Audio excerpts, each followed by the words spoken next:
inside the circle. Hold on. Season 12, episode 4. Are you sure? Whatever. Whatever. I think we're coming in giggly already. Oh, 100%, Sean. But you know what I know? Nothing. If you look good, you feel good. And if you feel good, you wrestle good. That's what I know. Yeah, let's give a shout out to Brian Nicola for hooking us with shirts. I think 100%. I think he's given us shirts like 4 years. Ever since there's been girls wrestling at Orange, I think I have a shirt for every year. Oh, that's awesome. I do. I think we do. Well, you must have 2 for every year. Because I certainly I don't. think I have 2 for 2 years and Yes. one for 2 years as well. Well, that's all. We are going to cover some girls wrestling today. Tell me how good I look good in my medium. Well, yeah, you look amazing in your medium shirt. I do look good.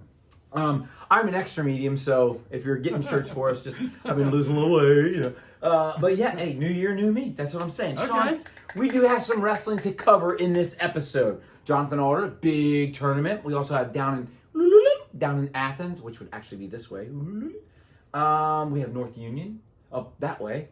We're just all over the place. Yeah, 100%. We're out of the area. We had 2 teams representing up in Wadsworth. And Sean, I want to talk about Heath. Okay. The Keith Robin bar? Drum. No. The Keith bar cake that you can eat for breakfast? Yes. Oh, by the handfuls, buddy. It was delicious. That's an inside story. That was so good, though. We had that with Lancaster's assistant coach. Yes. Amazing. Yes, Let's we talk did. Robin Drum Heath Okay. tournament. It's been going on for about 13, maybe 14 years. I coached honoring. when his son wrestled.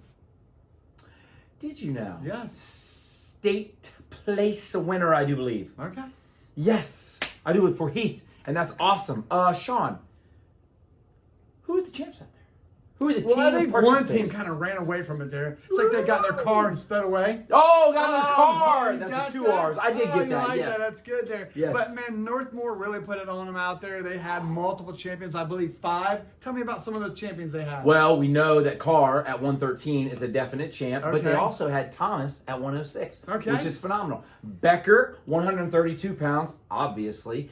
Sean, I think Campbell at 157, and was it Joe Clark at 190? Joe Not Clark. Joe Clark. Look at him pulling out some Joe Clark, but they did have Clark there. They did have Clark. God, there's so many hidden jokes in this show. Oh, they're I just gems. wish those people would appreciate it. But again, a good showing by Northmore as we Northmore as we start to head into state duels. Maybe they're getting a little momentum going here because they are a representative from Division III in our district.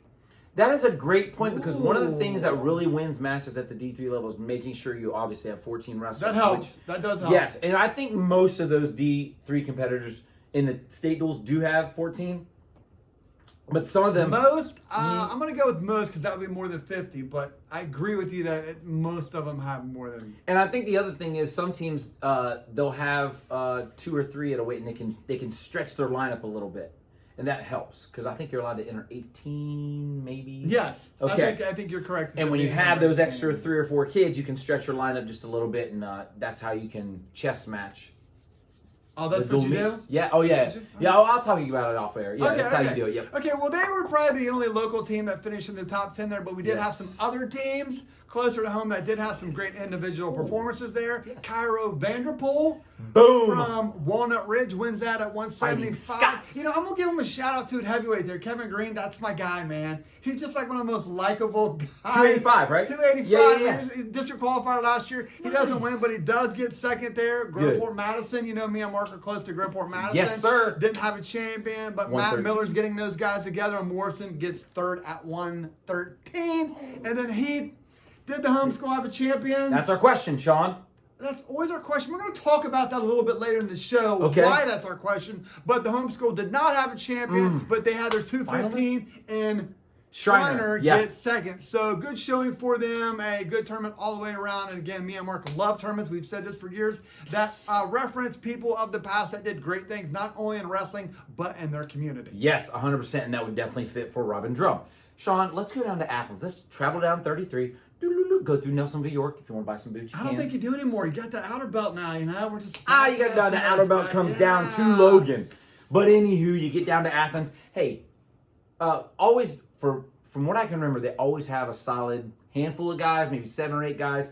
Athens does have that. So They run a tournament. We had some local teams down there. The John Dino Invitational. For Boom. those of you who don't know John Dino, older gentleman did so much for wrestling down in the southern part of the state there. Had at the high school, he'd have like youth tournaments, middle school tournaments, open high school. You know how you go to open high school tournaments? Yep. He really did so much for the community down there in the wrestling, and he was just like one of the most likable people that just enjoyed wrestling and did what he could. So again, piggybacking off of the Drummond Invitational, we love tournaments that are named after people who just did great things for wrestling and the community in general. But we did have some teams down there, as Mark mentioned. I don't know if we're going to call them Central District team, but Logan is in our district, so we do give you a shout out to let you know what's going on with that team as well. They did get fourth in that tournament, and they had a champion at 106, Coakley. I've been telling people, like, man, you might want to keep an eye on this guy. He's won 3 or 4 tournaments this year. Has had some really good success. We will see him this weekend, so we'll get better eyes on him. We'll talk about that a little bit later, but congratulations to Coakley on winning at 106. Some other teams we had that had individual champions there is at 120, Worthington, a Fairfield Union. Yes, saw him at the Licking Heights. Yes. Hammer! Yes! Hammer there. And then also going back-to-back 157, 165, we had the Panthers Pickerington North with Landenberger at 57 and in kilowatts watts Pickerington North at 165. 100%. Sean, I have a question. Okay. Did the home school have a champ? The homeschool not only had one champ, they had 2 champs there. What? Here's the champs they had there. I knew this actually. 150 was Kaiser, and then their 285-pounder is Peterson. No word on if he actually hit a Peterson to win the match, but I would think heavyweight Peterson. Well, no, that's a big move for them. No, I don't know. Do we call that the Peterson, or do we call that something? That's actually pretty funny. That was a good one. But hey, those are your 2 champs for the home school, and that is awesome. Sean, let's go all the way to the opposite side. Columbus, Athens. Do we stay on 33? Yeah, actually, yes. Okay. We can get on 161 and travel out. All right. Sean, so let's go to North Union. Athens, we're going to go all the way up to North Union. And let's talk about a team that we have mentioned before in the D3 ranks. We have mentioned this team before. I'm just saying. I thought you were going to say the 3rd place finisher when you were talking about teams you mentioned before. No. In this case, we're talking about the Marion Elgin. What's their mascot? That is a great question. I'm drawing a blank right now. I cannot believe. Man, I can't. You're like, me and this guy will go to like Topeka, Kansas, and he'll ask the waitress what school she went to, and he'll tell her what the mascot is. She's like, school colors too, usually. This dude's weird. I was like, this dude is weird. Run away from here. Get somebody else to do it. Why am I drawing a blank on this? This is firing me up. I'll figure this out. Anyway, it's because you don't want to show them on the Illyria Invitational. That wasn't them. No, but anyways, we did go up to North Union. Let's cover that tournament. Marion Elgin came out on top there, winning it pretty handily. They had 3 champions there. This guy's starting with the A's, working his way around. He is. That's exactly what I'm doing. At 144, they had Long. At 175, they had Nels Van Gundy. I don't know why. I just love saying that name. Okay. It's like it rolls off my tongue. It's like he just seems like a likable guy. I don't know what it is. It just seems like a likable guy. I'm gonna guess 215 Pasma was their 3rd. Yeah. He's pretty good, man. He's somebody to watch out for too. Yes. As we get through the section. Dude, this is really firing me up at this point. I need Elgin's mascot. I'm gonna get it once I hang up. Anyways, yes. Getting second there was Ben Logan. I'm not sure if we're gonna call them local either. No, but I've been we'll thinking give him a about shout out. Southwest. We'll give him a shout out there, Mark. Yeah, so there's a Watterson tie there. So at 132, they had Weeks as a champion as well. I don't know if that's correct. I've just made that up. They don't know that. That was a good one. So getting 3rd there was Dublin, kind of a mixed team for them, but they Yes. did have some champions there at 106 Muse and at 126 Cole Woodruff. So congratulations to them. Marysville again, a team that had really mixed there. Only had a couple starters in as well. They did have 2 champions with Riley at 120, and I would assume 285 in Guerrero. Oh, there you go, man. You can read. You can read that. Yeah. Tell me about the presidents. That's all I care about. I only came here for the presidents. Yeah, President Ratliff there came out with the champion as well there at 138. Barkley, who's a high-level guy. I mean, he was in the go-to match last year. He was in the go-to match at Derby. Keep an eye on that guy. Watch the show. 138 champion there. 32 even. And then Pleasant, who for some reason Mark doesn't know their mascot either, had 3 champions with Odell at 113. You mean the Spartans? The Chase at 150? Yep, that's right. He's just coming back. He might have been off for a couple weeks. Yeah, I think so. Yeah. But Minster's been in, and he's a tough guy. And Minster wins it at 165 for him as well. Any other teams maybe in the local area who maybe had a champ or something like that? Well, if you call Newark local. I do. I guess we are local to you out here. They had Eli Justice at 57. Mark says that's notable. Mark says that is notable. Hey, seen him at like 65. Now he's at 57. Man, he's tough. He's really, you know, a lot of times kids burst on the scene as a freshman and they do really good. Yeah, I know all about those guys. I'll bet you do. But there are other guys who, they have a level of success, and it's obvious that they're good, but they're, you know, maybe they're district qualified. They go 0-2 or 1-2 or something like that at the district. I know a guy who went 0-1. He went 0-1 at the district. So do I. That was rough.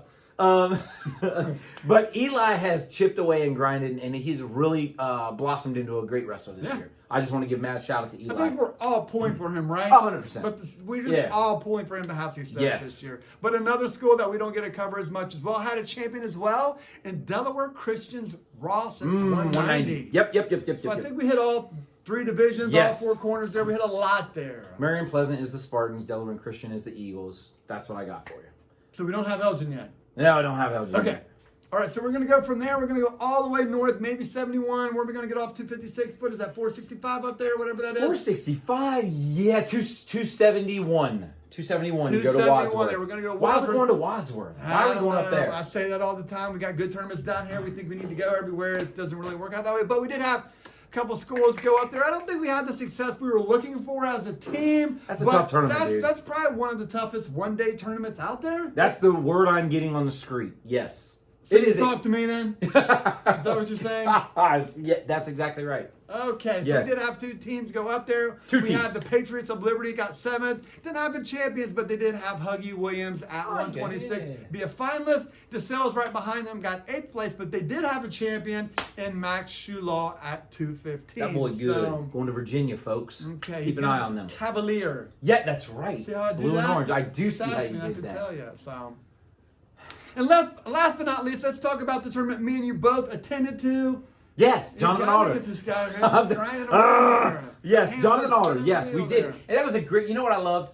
I was able to get out there on Friday. I was not able, obviously, to get out there on Saturday. I had coaching duties, but I did enjoy. I don't remember seeing the gym, being in there and seeing that gym with the mezzanine up there that you can overlook. I really enjoyed that. They did have 2 mats in the auxiliary gym, which again seems to be a growing trend. So but they that had wasn't 5 like mats. this though. No, it wasn't. It was right across the hall. Yeah, so that I like helps. that. I really like that. And that does, and it's easy. You go out the door and you're looking at the door that you go into for the auxiliary gym. Sounds like a riddle. Yeah. You go out the door, then you're looking at the door you need to go before you walk out. Okay. Sean, let's talk. Who won the Jonathan Alder tournament? I think. Remind me. Ooh, I was going to say there were 28 teams. There were 26 teams scheduled. Yeah, and then 26. 7 or 8 had to pull out because of snow. We really haven't had that issue this year yet. No. And I don't think we had that issue last year at all. And the fact it came on that day, I felt like if we moved that day 1 or 2 days, it wouldn't affect the tournament. But bad timing for that snow. It was bad timing for that tournament, and we did lose 8 teams. So, but it didn't really lose much luster because there's so much excitement and so much. I mean, it was just more food for me in the hospitality room. So I don't know if you guys know this, that me and Mark do not get paid for this. Our payment is a band that gets us some of the free buffet in the coach's room or a pizza from the Reuben Invitation.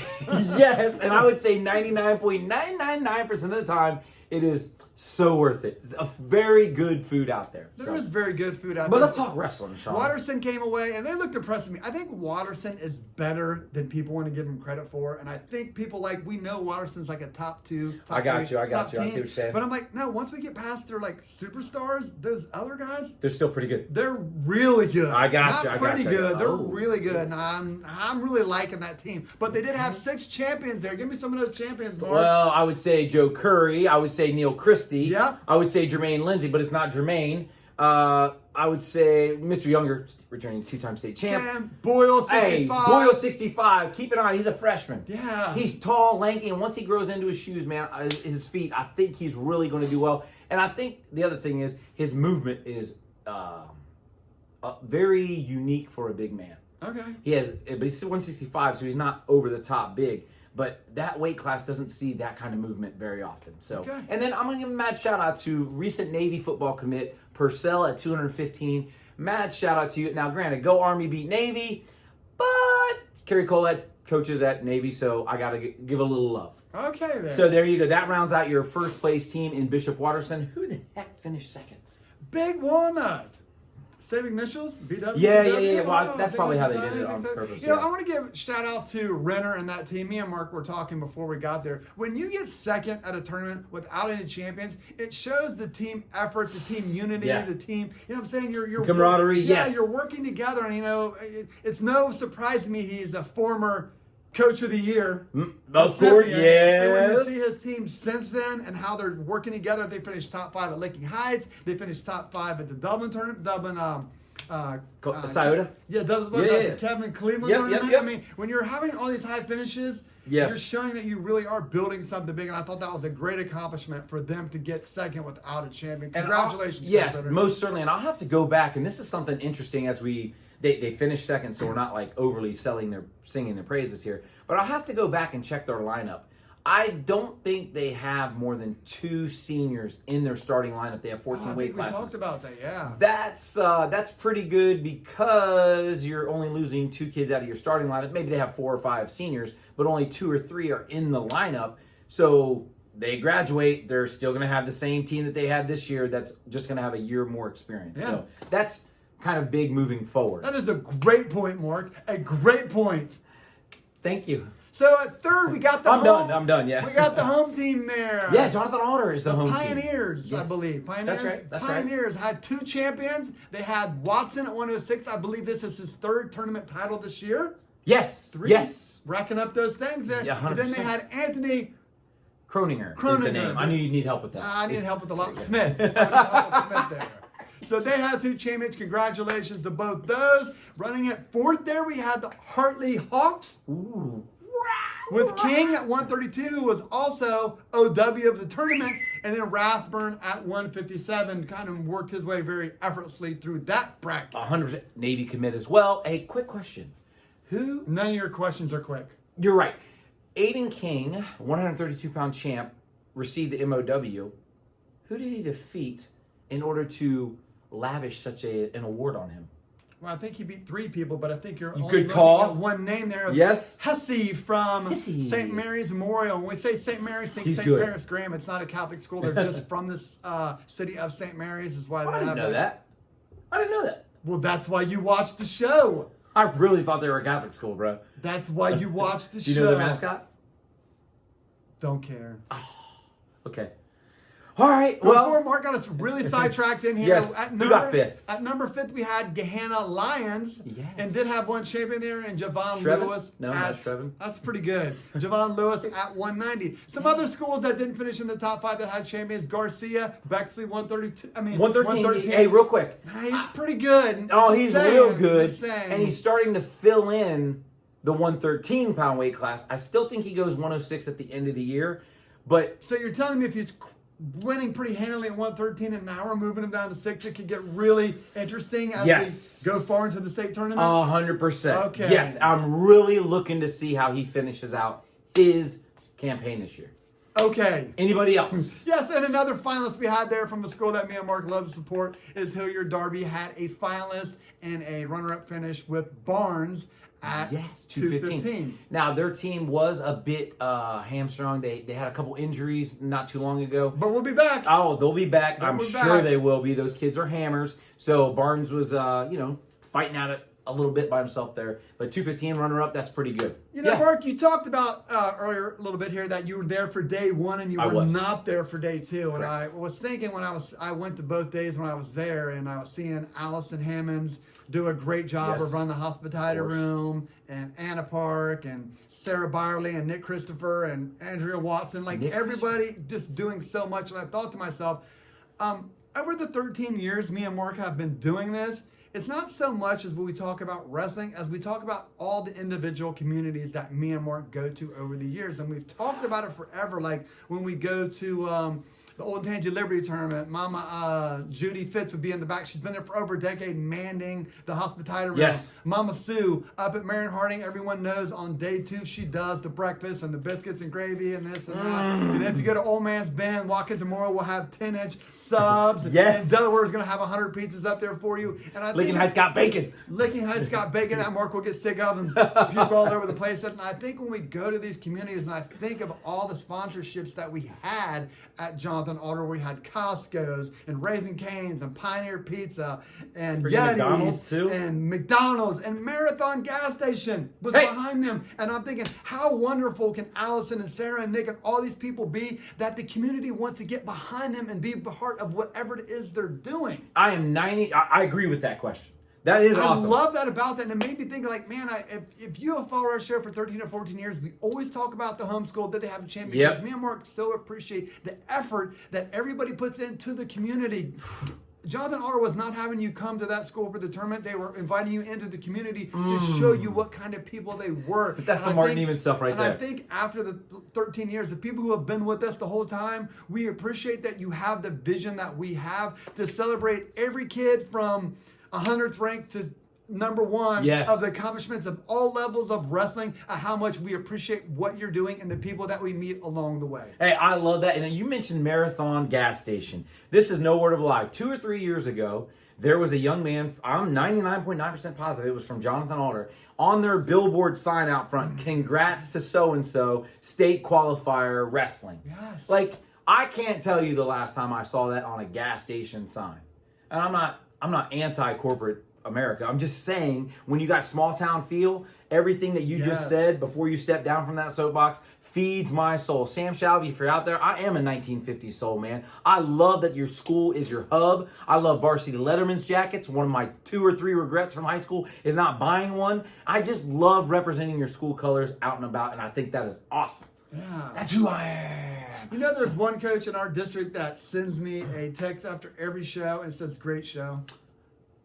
One coach has done it for 13 years. And I'm going to be honest with you, I don't think some of the shows he was a fan of. I think maybe we've been a little rough on it, but he tells me every show. I appreciate that. I do appreciate that. You know you are. You've done it for 13 years, and I truly appreciate you doing that. Great. Sean, that is a whole lot of wrestling on the weekend of the 12th, 13th. Where are we going from here moving forward? I mean, this is Monday. We're projecting forward to the 20th. The 19th and 20th, or the 20th. So what are we looking at? We're going to the 27th or 28th. No, today's the 23rd. Yeah, sorry.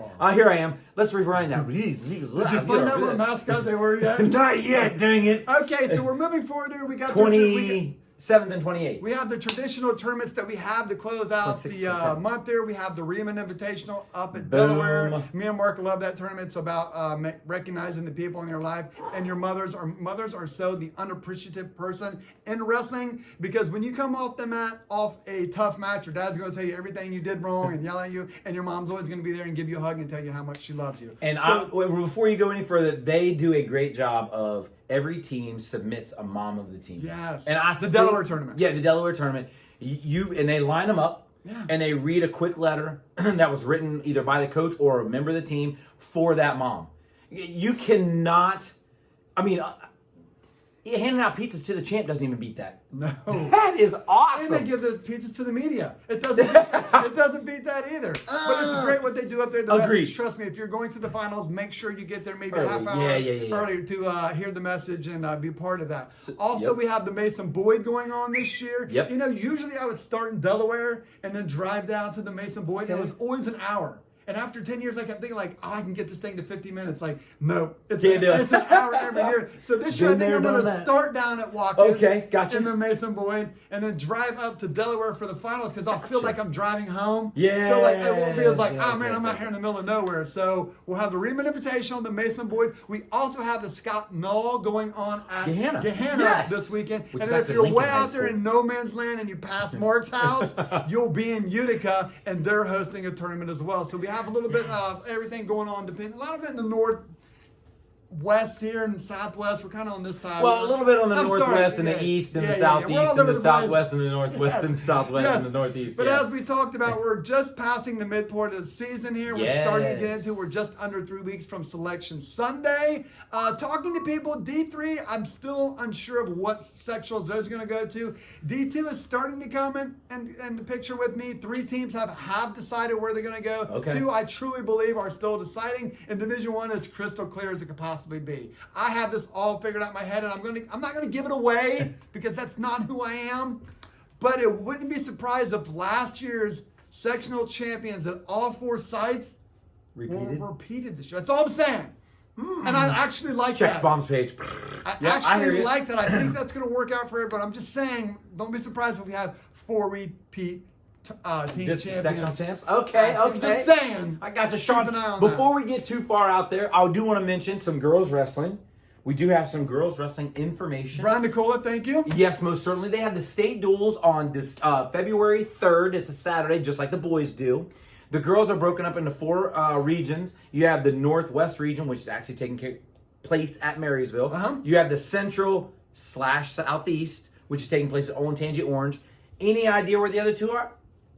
I only know where one of them is. They're not in Central Ohio. They're not, and it's Harrison. I just wanted to bring that up because and they they're a will pretty good feed team. into Marysville the following week for the final state tournament. The boys also start February the 3rd. Locally speaking, we're going to have one at Dublin Division 1 and one at Olentangy Liberty. Division 2 is going to be at Bishop Watterson. I want to go to that, Mark. I keep telling you, I love those matches that we're going to have there. Yes. They're going to be very competitive. And then D3, I'm assuming Barnesville is going to host it. Yeah. I know they're in with Northmore, and Barnesville is the top seed. So I could be...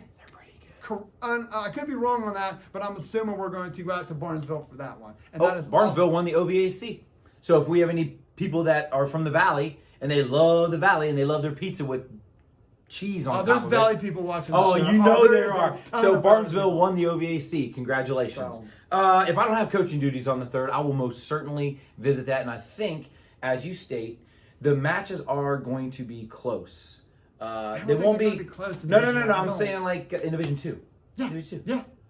I think it'll be close. I think it'll be real close. I think it's going to come down to the last match. And it's not so much that the total score will be 42, and it's certainly not that there'll be 84. Okay, but I could see 61 being that total score between 42 and 61. I think that's where you're going to find that needle, and I think ultimately it's going to come down to that unsung hero all season long. It's either going to be pin or get pinned, and he's going to get the pin, and that is what is going to propel his team to the next round. That's what I think is going to happen when I look. What? That's what I think. Sean, is there anything else we are missing? We are not missing going forward as our Sunday show. selection. We are going to do a Sunday selection wrap-up show. We usually would do it on the February 11th, but we've missed the Super Bowl. And I don't want to miss. I'm not a pro football guy. 5 years, maybe. But I like watching the commercials with my family and things like that. Cool. So we would look after we select what sites we're going to go to. Probably Monday or Tuesday of the following week. We will do a breakdown of our weights to look out for, teams to look out for across all 3 divisions. Breakdown. Go ahead and give it to me. And now you. That's my line. And now you are inside the circle.